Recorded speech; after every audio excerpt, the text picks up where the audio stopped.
신개념 다음 세대 전도음악 방송 스튜디오 온.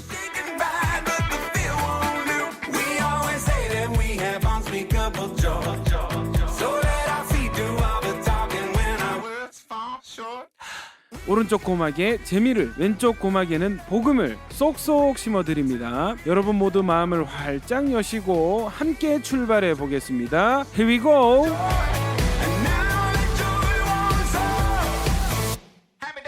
안녕하십니까. 신개념 다음 세대 전도음악 방송 스튜디오 온의 진행을 맡은 DJ 불꽃남자 박근주 목사, 은혜로운 미모 손기은 자매 인사드리겠습니다. 안녕하세요. 목사님, 네. 요즘 미니멀 라이프라는 라이프 스타일이 유행이라고 해요. 들어보셨어요? 예, 들어봤습니다. 네, 자발적으로 불필요한 물건과 일을 줄여서 본인이 가진 것에 만족하는 삶을 뜻한다고 합니다. 네. 미니멀 라이프는 우리 집안을 정리하는 것뿐만 아니라 신앙에도 꼭 필요한 것 같지 않으세요? 네, 그렇죠. 우리 신앙의 여정에도 미니멀 라이프가 필요한 것 같습니다. 우리가 예수님을 바라보지 못하게 하는 것들은 과감하게 제거하시고 그 자리를 꼭 필요한 말씀으로 채워보시면 어떨까요?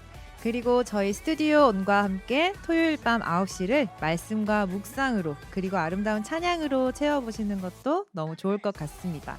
첫 곡으로 홀리원의 바다로 들으시고 저희는 말씀 밥상으로 돌아오겠습니다.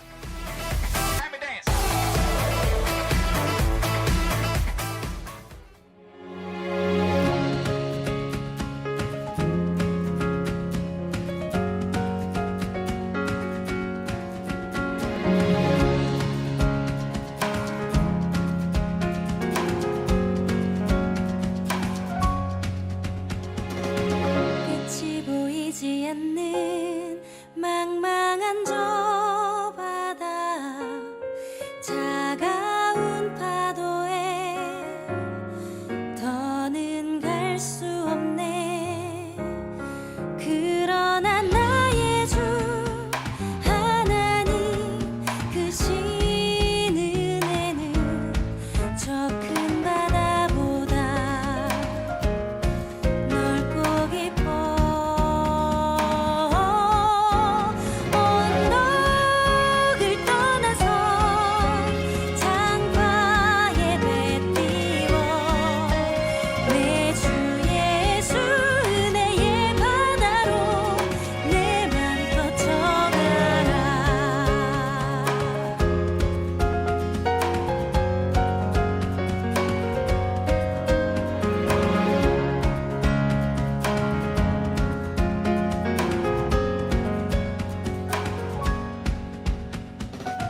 내게는 깊으나 주님께는 얕으며 내겐 사납지만 주 앞에 잠잠해.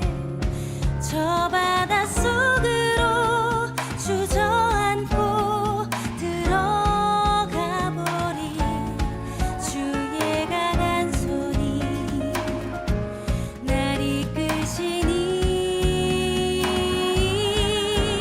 언덕을 떠나서 창가에 배 띄워 내 주 예수 은혜의 바다로 내 맘 뻗쳐가라. 언덕을 떠나서 창가에 배 띄워 내 주 예수 은혜의 바다로 내 맘 뻗쳐가라. 홀리원의 바다로 찬양 듣고 왔습니다. 스튜디오 온의 첫 코너 말씀 묵상을 통해 영의 양식을 먹는 말씀 밥상 시작해 보겠습니다. 오늘도 우리 영을 위한 따끈한 밥상이 차려져 있죠. 맞습니다. 오늘도 우리 영혼을 살찌게 할 맛있는 말씀 식사가 기대됩니다. 말씀을 같이 먹는 말씀 식구분들이 계시죠? 인사 부탁드립니다. 안녕하세요. 네, 반갑습니다.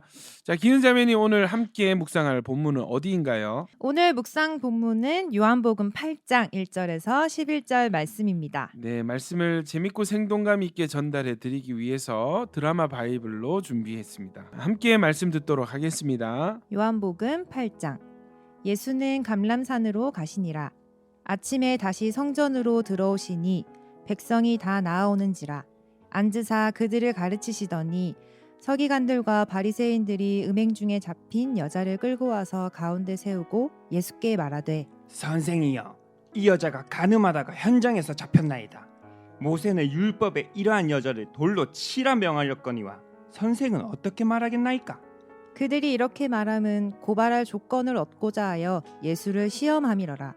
예수께서 몸을 굽히사 손가락으로 땅에 쓰시니 그들이 묻기를 맞이 아니하는지라. 이에 일어나 이르시되 너희 중에 죄 없는 자가 먼저 돌로 치라.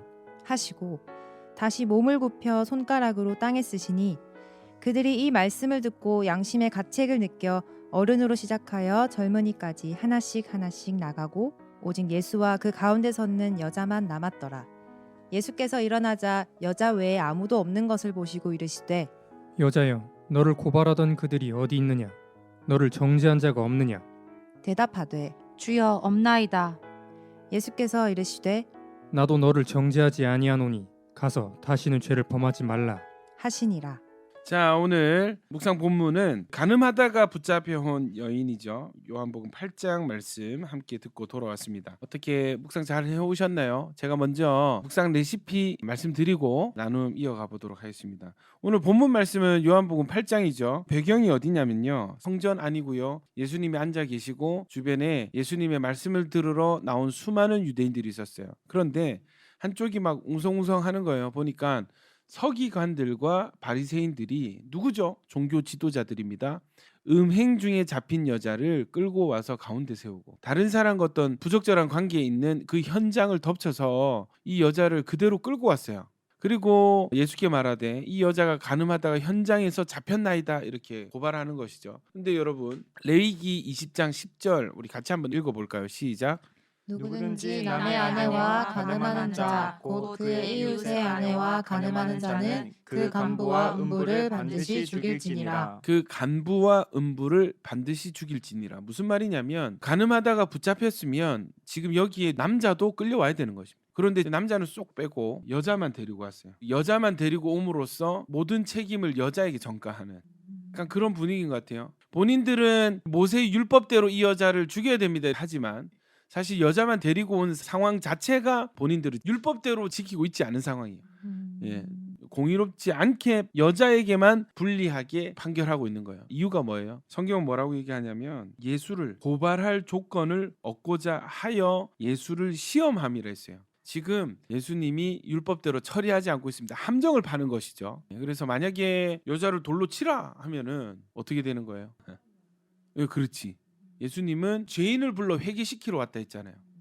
근데 이 여자를 죽이는 순간 율법대로 하는 거지만 죄인을 용서해주는 사랑이 없어지는 거예요. 예수님 이때까지 세리와 죄인들과 어울렸잖아요. 본인의 행동과 지금 이 판결이 일치하지 않게 되는 그런 함정에 빠져버리게 되는 거예요. 그런데 또 이걸 그냥 간과해서 넘어가 버리면 예수는 모세 율법을 무시하는 자다, 이렇게 몰고 갈 수 있는 거죠. 어떤 식으로 하든지 이 사람들의 목적은 예수를 올가매는 거예요.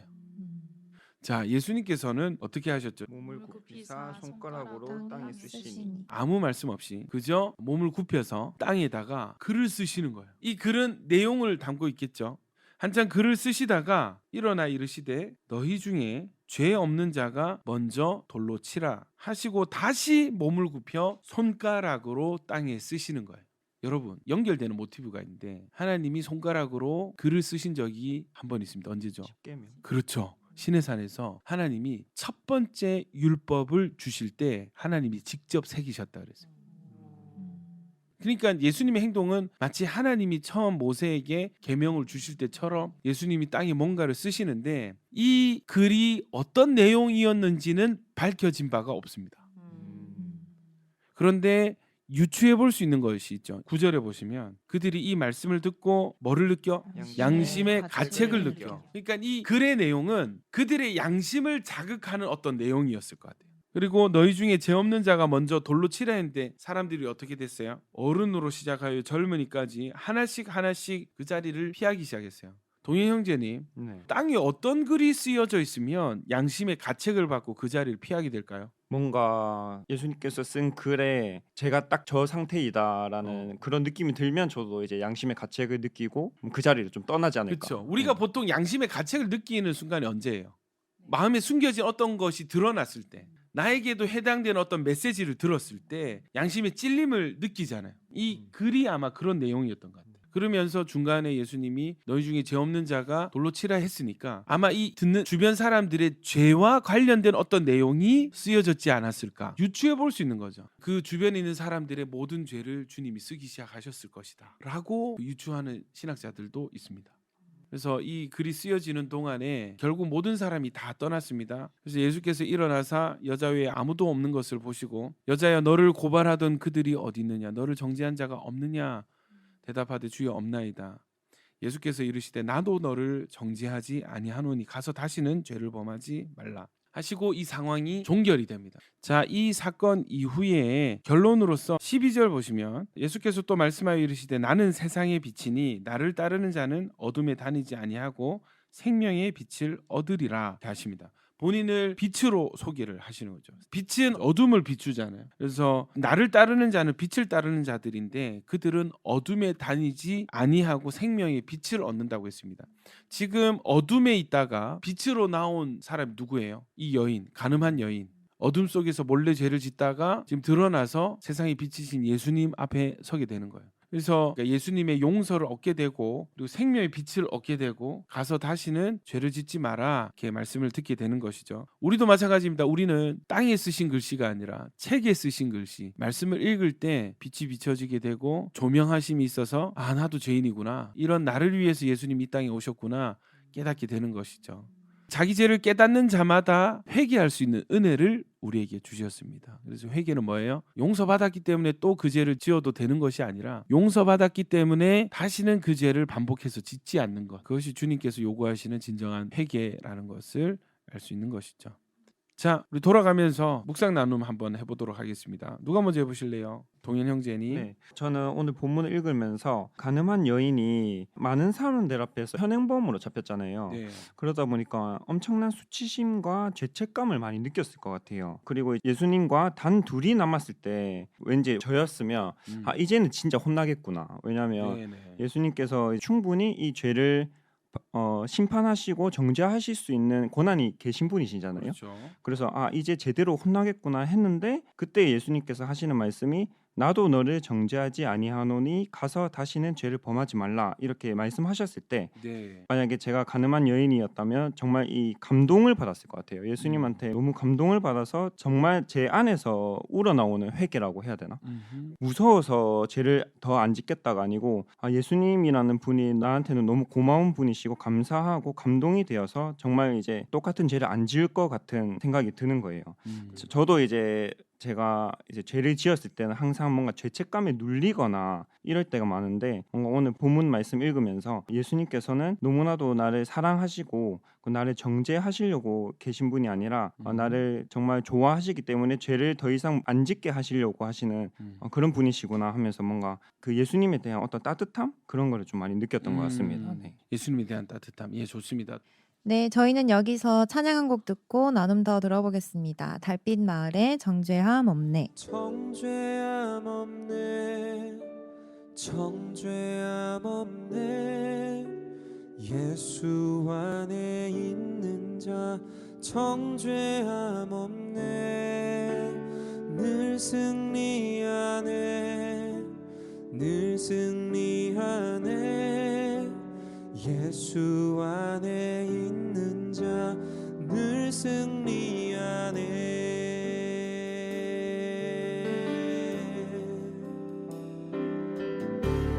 정죄함 없네 정죄함 없네 예수 안에 있는 자 정죄함 없네 늘 승리하네 늘 승리하네 예수 안에 있는 자 늘 승리하네 그 누가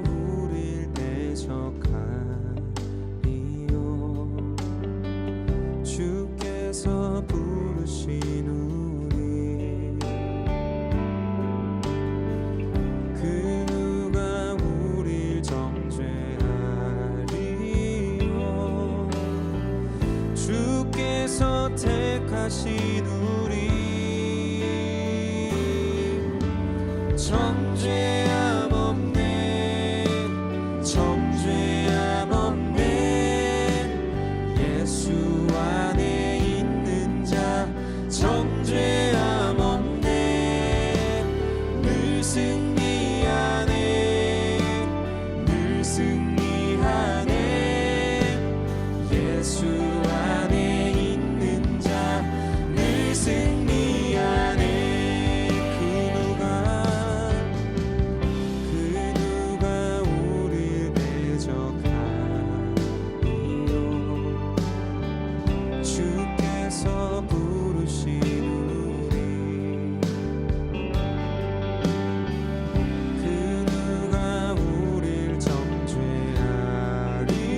정죄하리요 주께서 택하신 우리 정죄함 없네 정죄함 없네 예수 안에 달빛 마을의 정죄함 없네 듣고 왔습니다. 계속해서 나눔 들어볼게요. 진자매님. 저는 이제 오늘 말씀을 묵상하면서 제 마음을 좀 살펴보게 됐었는데요. 제가 예수님 앞에서 어떻게 회개를 하고 있는지 돌아보게 된 것 같습니다. 제 마음을 살펴보니까 제 속에 이 여자처럼 죄를 지은 제 모습도 있고 바리새인들처럼 고발하는 마음이 두 가지가 다 있는 거예요. 그리고 제가 참 자존심도 좀 세고 좀 수치심도 되게 많이 느끼거든요. 그래서 누가 저한테 뭐라 이렇게 찌르는 말을 하거나 쓴소리를 하면은 좀 인정을 못하고 수치심 때문에 그거를 막 자존심을 더 세워서 막 가리려고 하고 그래서 죄를 더 숨기고 이럴 때가 좀 많았었거든요. 근데 그 다른 사람들이 하는 말들이 제 마음속에도 동일하게 있는 거예요. 그러니까 동일하게 제 속에도 바리새인들이 있어서 너 이렇게 부끄러운 죄 지었잖아. 이거 예수님이 용서 안 해주실 거다. 사람들도 이렇게 욕하는데 어떻게 예수님이 용서해 주시겠냐. 저 사람도 다 너한테 쓴소리 하지 않냐. 이러면서 얘기를 해서 저도 이제 그 말에 눌려서 이제 회개를 이렇게 뭔가 못하고 예수님을 바라보지 못했을 때가 많았었거든요. 근데 오늘 말씀을 보니까 사람들을 바라보고 제 마음을 바라보면 나는 죄인이고 가망이 없지만 예수님을 바라보면 은혜가 있고 사랑이 있는 거예요. 그래서 이렇게 죄가 내 속에 죄가 인지되었을 때 그거를 내가 바라보고 내가 묵상하는 게 아니라 예수님이 어떻게 생각하시는지 좀 바로 깨달아서 그 죄를 예수님 앞에 들고 가서 솔직하게 회개를 하고 좀 정말로 끊어내야겠다. 수치심에 가리지 말고 그냥 솔직하게 다 회개하고 끊어내야겠다 이런 좀 결단이 되어서 조금 더 적극적이고 조금 더 솔직하게 회개를 해야겠다 이런 묵상이 되었습니다. 좀 더 솔직한 회개 좋습니다. 또 다른 분 우리 유이자매님. 네, 저는 목사님께서 알려주신 레시피를 듣고 좀 묵상이 조금 더 구체적이게 됐는데 일단은 예수님께서 땅에 쓰신 것이 있었고 그걸 보고 사람들이 양심의 가책을 느꼈듯이 하나님께서 우리에게 주신 말씀을 우리가 봐야 우리가 어떤 죄인인지 어떤 죄성이 있는지를 알 수 있다라는 말씀을 하셨을 때 제가 말씀이라는 거울을 보지 않으니까 나한테 뭐가 묻어 있는지도 모르고 내가 어떤 모습인지도 모르고 그러니까 더 다른 사람들을 정죄하게 되고 판단하게 됐던 것 같다라는 좀 생각이 들었습니다. 그래서 일단 제가 말씀을 보면서 나를 좀 알아야겠고 내 죄성을 좀 예수님께 가져가서 이것을 회개를 해야 내가 누군가를 판단하지 않고 정죄하지 않고 또 좀 품어줄 수 있겠다 이런 좀 생각이 들었고 왜냐하면 나를 품어주시고 용서해 주시는 예수님을 경험했다면 나 역시도 그 감사함에 죄도 멀어지고 또 그런 또 다른 사람들을 품어줄 수 있지 않을까 이런 좀 생각들이 들었고 일단은 제 문제점은 제가 말씀을 읽지 않으니까 내 상태를 모르고 그다음에 예수님이 필요한지도 모르고 살고 있는 지금의 제 모습이 좀 보이는 것 같았던 것 같습니다. 좋습니다. 또 저는 목사님께서 해주시는 말씀 들으면서 다시 한번 느꼈던 게 11절 말씀에 다시는 죄를 범하지 말라 이 말씀이 제가 요즘에 들어서 이제 회개 기도를 하고 있는데 이게 진정한 회개의 자세라는 게 좀 느껴졌던 게 회개를 하고 이제 그 다음부터는 그 죄에 대한 거를 다시든 반복하지 않아야 되는데 또 그런 유혹들 앞에서 또 무너지고 하나님 앞에서 그 상황을 뭔가 무마하려는 그런 저의 회개의 모습이 조금 보여서 많이 반성이 됐던 것 같아요. 하나님께서는 다시는 죄를 범하지 말라라고 말씀하셨는데 저는 그 말씀에 좀 순종하지 못하고 좀 따르지 못했던 모습들이 조금 보였던 것 같아서 많이 반성이 됐던 것 같습니다. 좋습니다.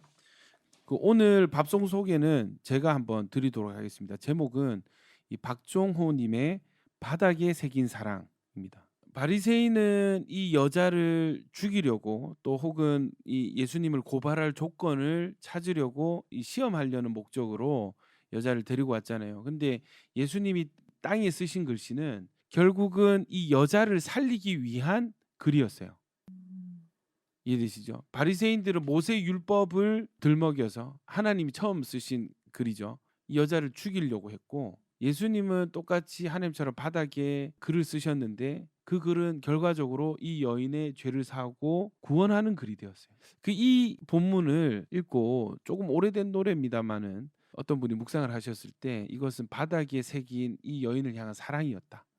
사랑의 편지였다. 예, 그런 가사의 곡입니다. 그래서 박종호님의 바닥에 새긴 사랑 함께 들으시면서 1부 순서 마치겠습니다.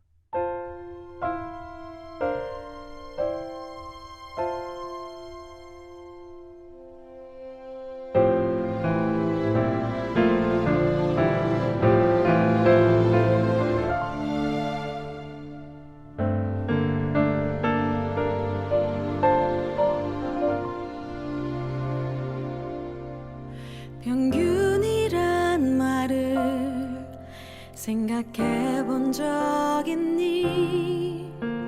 남는 것과 부족한 것이 하나 되는 것, 서로를 채우며 하나 되길 원하시는 주님의 놀라우신 섭리, 남는 것을 힘으로 쓰는 사람들, 부족함으로 힘들어하는 사람들, 선하신 창조주께서 자의를 허락하시며 원하신 모습은 아닐 거야.